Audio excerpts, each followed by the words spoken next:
Last week, our discussions got us to the cult of the offensive and the mobilization plans on the eve of the war.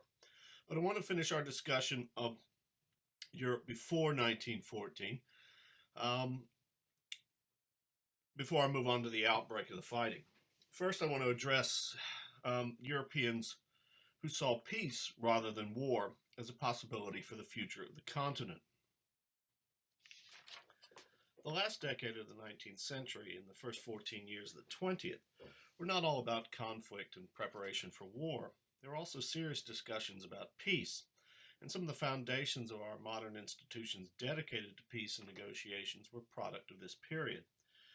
Neil Ferguson argues in his book The Pity of War that militarism was far from being the dominant force in European politics on the eve of the Great War. This was because the major European powers that went to war in 1914, France, Germany, and Britain, had left-leaning parties in power with strong anti-militarist stances. In France and Germany, socialist parties were in the electoral ascendancy, and the percentage of voting populations was also growing across Europe. Germany, one of the country most often cited for being responsible for the war, was home to one of the strongest socialist parties in all of Europe, and it also had one of the most democratic franchises. As Ferguson sees it, Europeans were increasingly turning their backs on militarism. Prior to the outbreak of hostilities, many socialists were convinced that the workers would simply refuse to support a general European war, that they would go to the train stations and ports and keep soldiers from going to the front. Train drivers would refuse to operate their trains, railway workers would block the tracks and bridges, miners would refuse to mine coal, and factory workers would refuse to make arms. For many years, some socialists argued that the worker did not have a real national identity, but an international one, and that workers would simply refuse to fight against their fellow workers. Some of Europe's most influential socialists could be found in Germany. Karl Marx, of course, had been German, and the Social Democratic Party in Germany was the strongest political party in the country, led by August Bebel, until 1913. Bebel had strong anti-war credentials, having opposed the Austro-Prussian and Franco-Prussian wars, which led him to be charged with treason and serve a prison sentence. He was also a delegate to the Second International, which was a pan-European socialist body dedicated to class struggle and to peace. He was succeeded by Friedrich Ebert, who later became the first president of the Weimar Republic in the post-war period, and who ultimately failed to stop the First World War. In France, the socialist leader Jean Jaurès was described by contemporaries as the person best suited to bring about peace in the summer of 1914.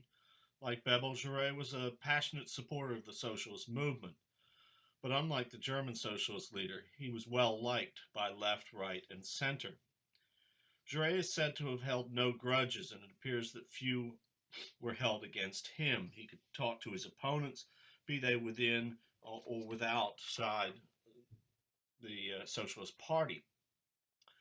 He was a man of reason, a man of intellect, and an idealist, as well as a superb speaker. He called for disarmament and arbitration in the years leading up to the war, and in order to be able to debate with generals, he studied war. This quote that you see, "The cannon fire and the bombs, entire nations decimated, millions of soldiers strewn in mud and blood, millions of corpses," was written before the war. So he appears to have been a good student, prophesizing the total war that would break out in 1914. Jaurès may well have played an important role in the negotiations with fellow socialists in Germany to possibly avert more fighting, had he not been assassinated on July 31st, 1914, while dining in a Parisian cafe. He was shot by Raoul Villain, a French nationalist, and as a result, one of the great voices of European socialism dies before really the war gets going. The socialist movement offered one possible means of averting war, but there were others. Throughout the late 19th and early 20th century, there were a number of European intellectuals and philanthropists who urged Europeans to put down their weapons and to reduce the size of their armies and navies. One of these individuals was Bertha von Suttner, who was the private secretary of the Swedish industrialist Alfred Nobel. Von Suttner authored a melodramatic novel, Lay Down Your Arms, that describes one woman's struggle during the wars of German unification. Von Suttner's anti-war stance, which included the establishment of the Austrian Peace Society, as well as the Anglo-German Friendship Society, would eventually help convince Nobel to establish a peace prize that to this day bears his name. Nobel, as many of you may know, made his fortune after inventing dynamite, something that would be used a great deal of in the war. And he used part of his fortune, of course, to establish the Peace Prize. In America, the industrialist Andrew Carnegie also supported the work of von Suttner, setting up the Carnegie Foundation, the Carnegie Endowment for World Peace, and the Peace Palace at The Hague, where the Permanent Court of Arbitration was established to hear international cases that might settle disputes and alleviate the possibility of war. It was at this court that the Serbs wished to investigate the assassination of Franz Ferdinand. There were also individuals like Jaurès who made a serious study of war and modern warfare and concluded, unlike the militarists, that any war fought by the great powers would be futile, as there would be no winner in the long run. Two men in particular stand out. They're Ivan Bloch and Norman Angell. Bloch was a Polish financier who wrote a 6-volume study of warfare in 1898, focused on the economic arguments against a general European conflict. In many respects, Bloch got a lot of things right where World War I was concerned. In the book, titled The Future of War and Its Technical, Economic, and Political Relations, Is War Now Impossible?, Bloch argued that modern industrial societies can now put huge armies into the field, and those armies, equipped with the latest weapons, including heavy artillery and machine guns, would be able to cause huge casualties that would decimate the ranks. Because the human and material costs of modern war would be so high, no state, argued Bloch, could sustain a lengthy war under such conditions. The present conditions cannot continue to exist forever, he wrote. The people groan under the burden of militarism. Bloch recognized that because the great powers were evenly matched, a stalemate would ensue, and because war would be fought on such a massive scale, all states would soon tire of it. This quote is quite prophetic. There will be nothing along the whole line of horizon to show from whence the death-dealing missiles have sped.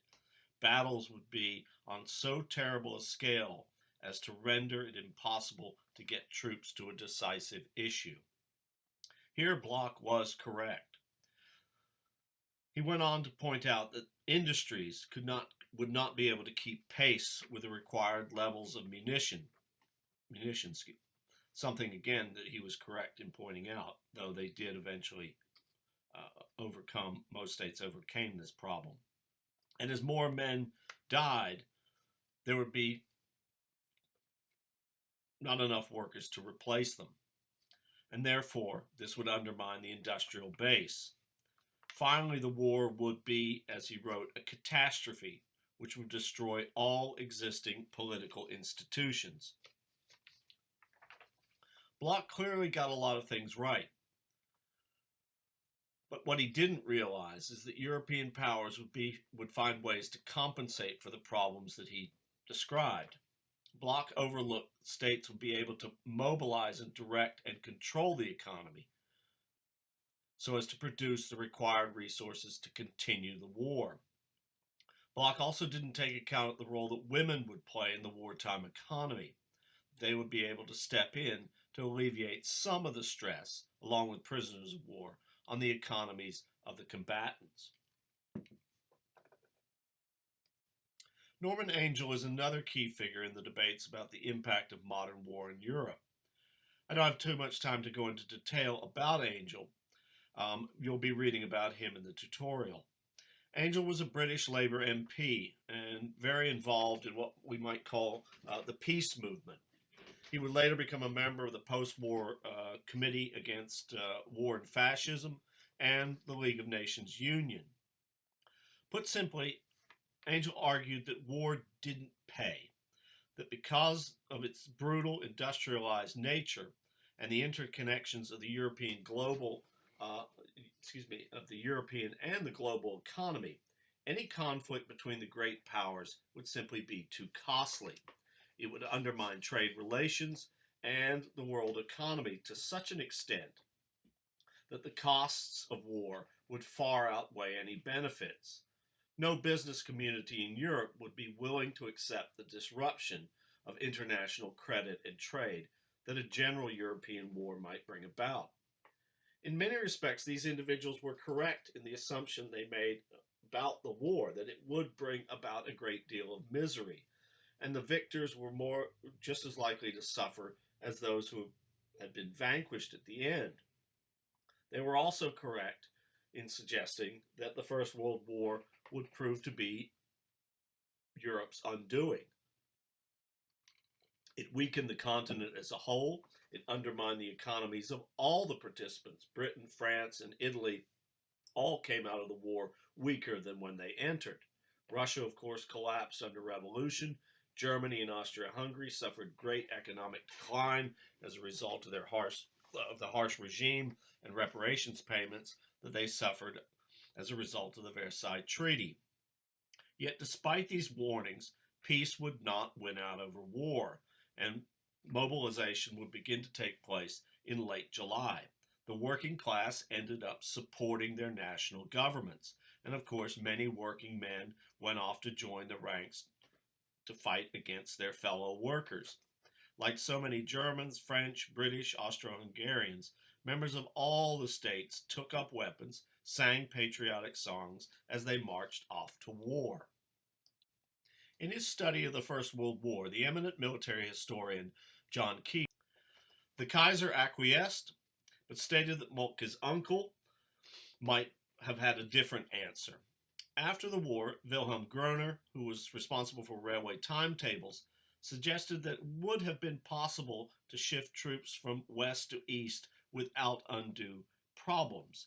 I mention this because this suggests that both the mobilization plans, especially the Schlieffen Plan, were not necessarily set in stone and could have been altered if politicians and generals had willed them to be changed. While the war started with a bombardment of Belgrade, for now we need to shift our attention to the west, and we'll return to Austria-Hungary and Serbia and Russia in the next lecture.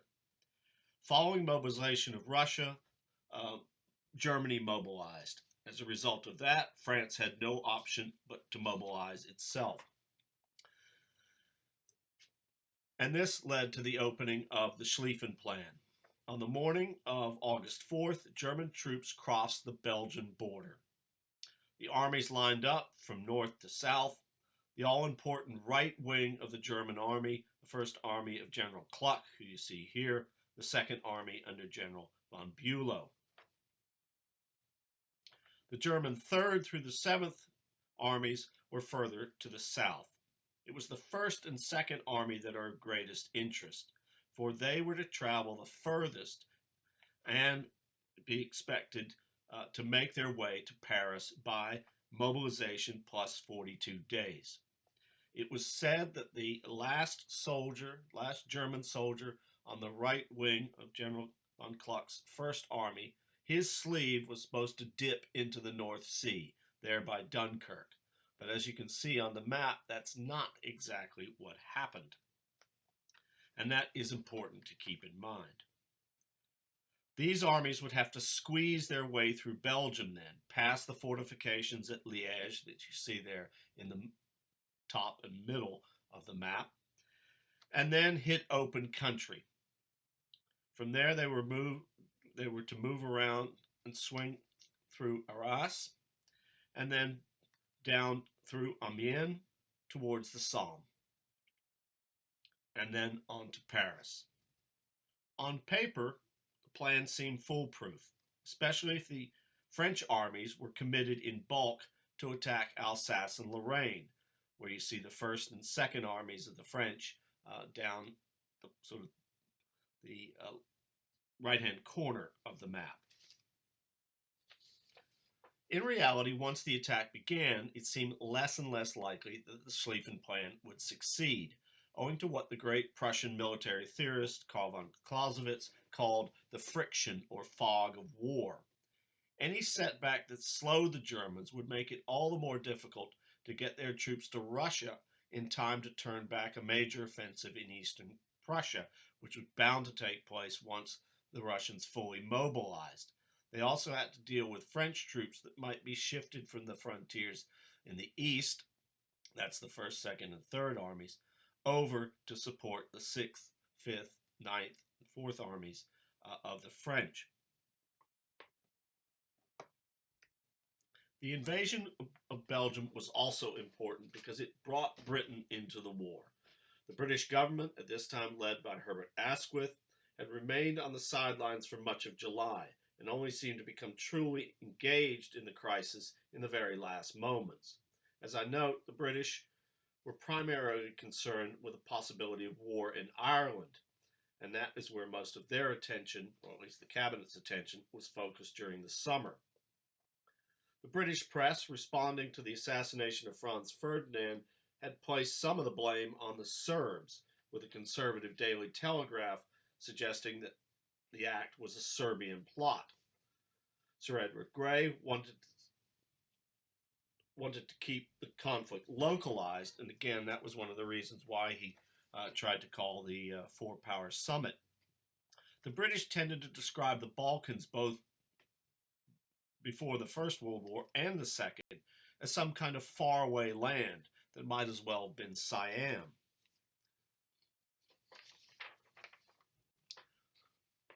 Up to August 1st, there was no indication that the British would support the French, and Grey advised the German ambassador, Karl von Lichnowsky, an Anglophile, who claimed in 1916 that not enough had been done to stem the tide of war, that Britain might well remain neutral if France was not attacked. This upset conservative backbenchers and generals like Henry Wilson, who did not want to see the rug pulled out from under the French. The French Navy, after all, argued French Foreign Minister Paul Cambon, had taken over the patrolling of the Mediterranean so that the British could defend the North Sea and the Channel against the Germans. Would the British now simply allow the Germans to march into France without supporting their Entente partners? Yet many liberals remained opposed to entering the war. Asquith wrote to the pretty young socialite Venetia Stanley that a good 3/4 of our men, liberals that is, in the House of Commons are for absolute non-interference at any price. So what changed their minds? Most suggest it was not necessarily the invasion of neutral Belgium, though this was enough to convince many MPs to support some kind of intervention. It was also a good pretext for the papers, but it was really the fear that Germany would control the Channel ports that seemed to seal the deal.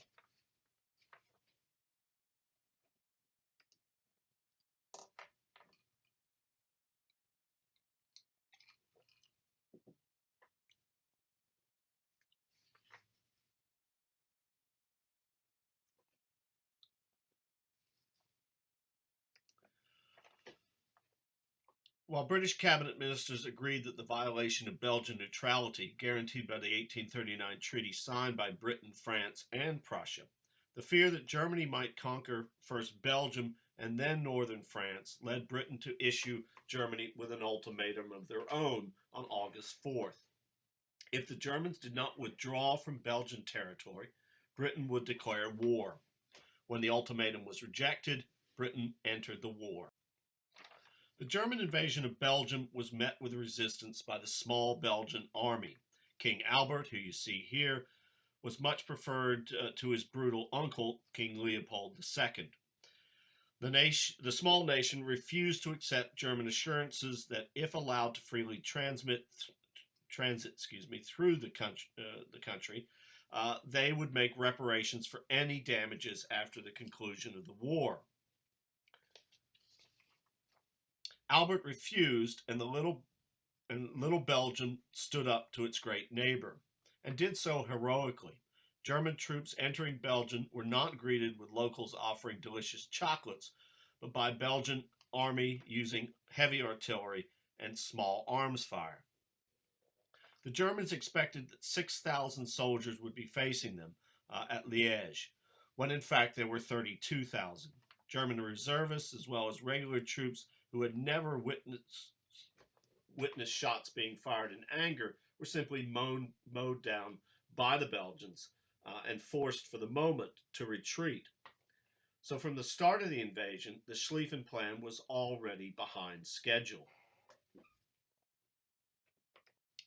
The Belgians offered up a solid resistance, especially around Liège, but eventually the forts were overwhelmed by heavy German artillery.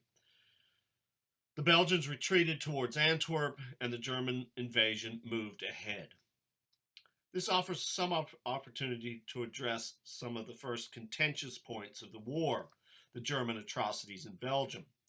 Just as the U.S. invasion of Iraq many years ago proved a public relations nightmare for the Bush administration, so too did the German invasion of Belgium prove embarrassing for the Kaiser. The invasion of Belgium by Germany was quickly depicted as the rape of Belgium. The atrocities in Belgium were reported to have led to the deaths of nearly 6,500 civilians in Belgium and northern France, the deliberate destruction of 15,000 to 20,000 buildings, as well as eventually forced deportations that I'll talk about a little later in the course.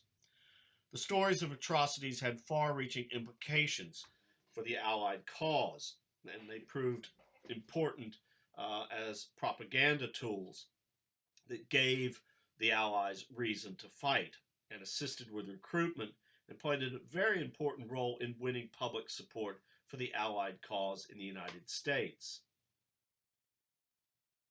The rape of Belgium was not simply a metaphor for the invasion of a weak neutral country, by one judge to be militaristic and barbarous. There is evidence of rape being committed against Belgian women and girls, but there is far more evidence of summary executions, torture, mutilations, hostage-taking, widespread destruction of civilian property, and the use of civilians as human shields, particularly in the early days of the invasion. Recent work by two Dublin-based historians, John Horne and Alan Kramer, has sought to uncover the extent of German atrocities and to situate them in the broader context of the treatment of non-combatants by all of the armies during the fighting. Horne and Kramer argue that the Germans did behave badly in Belgium and eastern France during the first months of the war. The behavior of troops appears to have been in reaction to what Horne and Kramer describe as a case of mass delusion, linked to the myth cycle of the franc-tireur. The franc-tireur, or free shooter, is in modern parlance a guerrilla warrior, or partisan, who fights without uniforms and attacks lone soldiers or small groups of men, killing them at night as they sleep, or shooting them from the rear as they leave towns and villages. As this picture suggests, the franc-tireur shoots from the windows as columns of Germans make their way through the town. Women, children, and priests were all likely to engage in these kinds of partisan activities, according to some Germans. The myth of the franc-tireur is grounded in some reality, as they were an active part in French armies during the Franco-Prussian War, and they caused the Germans a good deal of problems. When the Germans invaded Belgium, General von Emmerich warned the population that if it carried out acts of sabotage against the German army, the Germans would respond harshly. Evidence suggests that not long after the invasion, large and small-scale attacks against the Belgian population began, and in some instances the German claims that they had been attacked by Franc-tireurs, and that the acts of retribution carried out against the Belgians were therefore justified.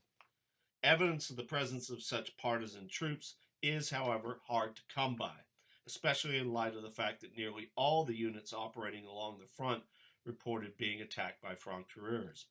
If this was the case, there would have been a full-scale people's war against the Germans carried out by the Belgians, something similar to Spanish resistance against Napoleon or Yugoslav or Russian resistance against the Nazis in the Second World War.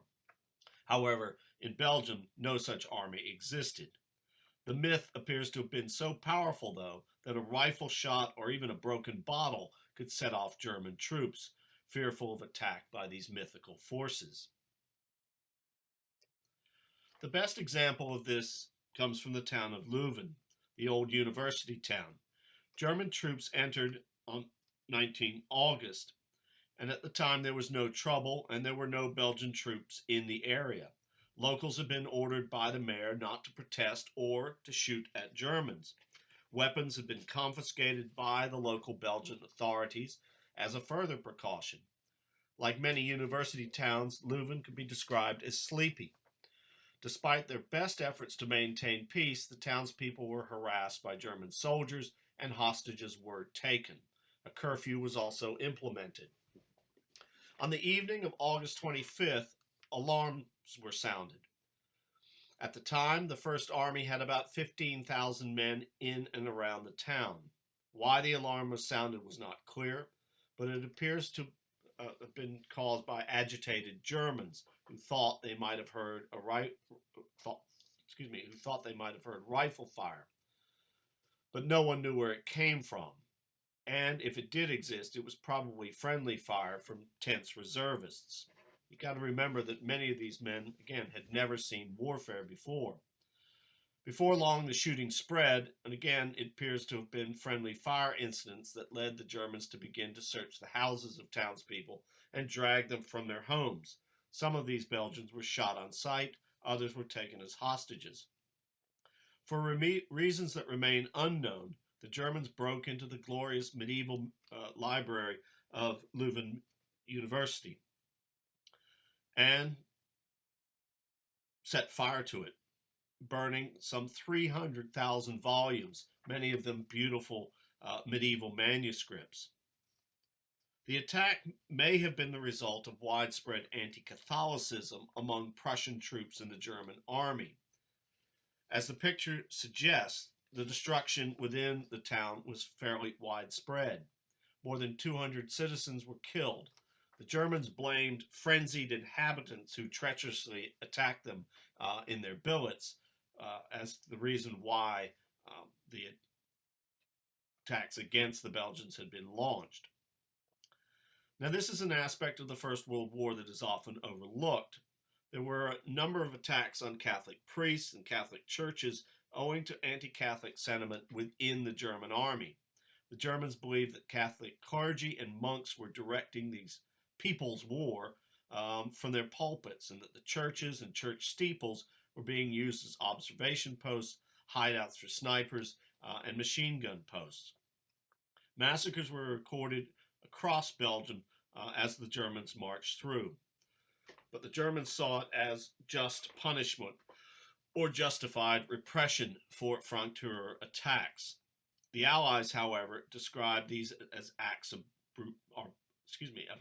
barbarity, carried out not by a civilized nation, but by the invading Hun. The propagandists also made hay with the story of the English nurse Edith Cavell, who worked in a clinic in Brussels. Cavell was accused by the Germans of helping 200 wounded British soldiers escape occupied Belgium, and for her crimes she was executed in 1915 for aiding and abetting the enemy, an act of treason. Her execution, condemned by the Allies as yet another indication of German barbarism, was decried in Britain and the United States. German atrocities in Belgium proved important as they clearly gave the Allies something to fight for. The Allied assertion that they were the protectors of Western civilization against the barbarism of German militarism resonated with neutrals, and German treatment of the Belgian and French population in the early days of the war was central to the Allied efforts to incorporate Article 231, the War Guilt Clause, into the Versailles Treaty. One of the reasons for the high numbers of civilian casualties as well as military deaths in the first days of the war is that the war at this point was very mobile, both in the West and the East. As the pictures I've pointed out indicate, troops were marching right across the Belgian countryside, and as a result, they became very susceptible to machine gun fire and heavy artillery. As the right wing of the German army cut across Belgium, it was met with resistance, again first by the Belgians and then by the French and the British.